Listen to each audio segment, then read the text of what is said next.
This is Module 11. Welcome to Module 11. Applying for a job.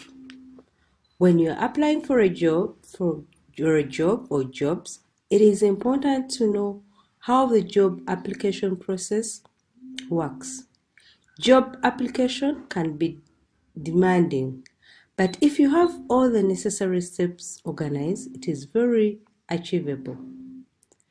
Getting your CV or curriculum vitae ready. When you begin your job hunt process, it is important to note that many employers require a CV. Make sure your CV is well organized, polished, precise, and not more than 2 pages long. A CV allows you to summarize your education, skills, and experience, selling yourself to employers. What to include in a CV? Contact details. Include your full name, home address, mobile number, and email address. You may include your date and photograph if required. Profile.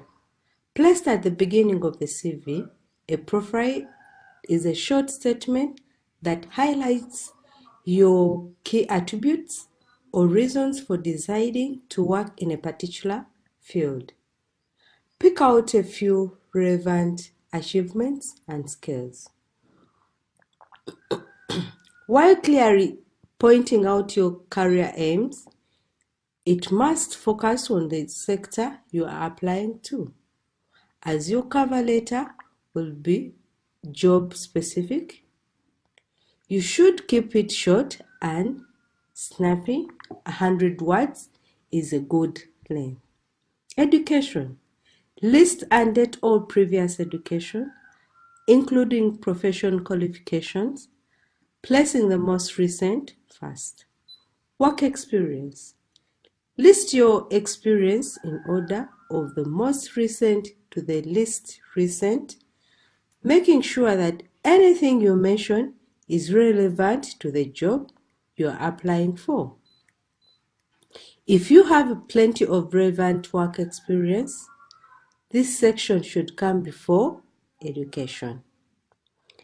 Skills and interests and achievements.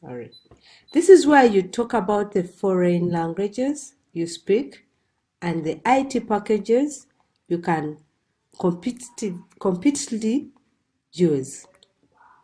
Whatever you list should be relevant to the job and not over extravagant, as you will need to back up your claims at interview. Interests. When relevant to the job, your interests can provide a more round-up picture of you and give you something to talk about at interview. Examples include writing your own blog if you want to be a journalist, or being part of a drama group if you're looking to get into sales. References. You don't need to provide the names of referees at this stage. You also don't need to say references available upon request, as most employers would assume this to be the case. See an example of a CV provided in your workbook. The second element that is key and common when applying for a job is writing a cover letter. A cover letter is a document that explains why your skills and experiences make a good fit for a job.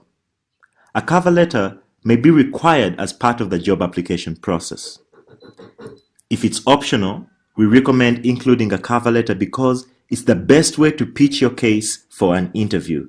Make sure that your cover letter is tailored to the specific job listing. Some people write cover letters and they simply copy and paste and send the wrong cover letter to the wrong organization. So make sure your cover letter is very specific to the organization you're writing to.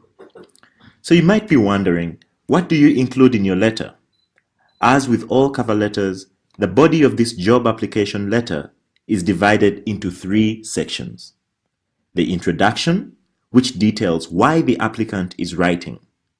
The body, which discusses relevant qualification. And then the closing, which thanks the reader and provides the contact information and follow-up details. An example of a cover letter is provided in your workbook. Okay, now here's an activity for you to try. Follow instructions in your workbook to prepare a mock cover letter to the following positions: receptionist, an office messenger, a secretary, an administrator. Discuss these cover letters that you have written with your mentor and get feedback. Second activity for you to try: follow instructions in your workbook to prepare a CV using your experience up to date. Have fun with it and be sure to get feedback from your mentor.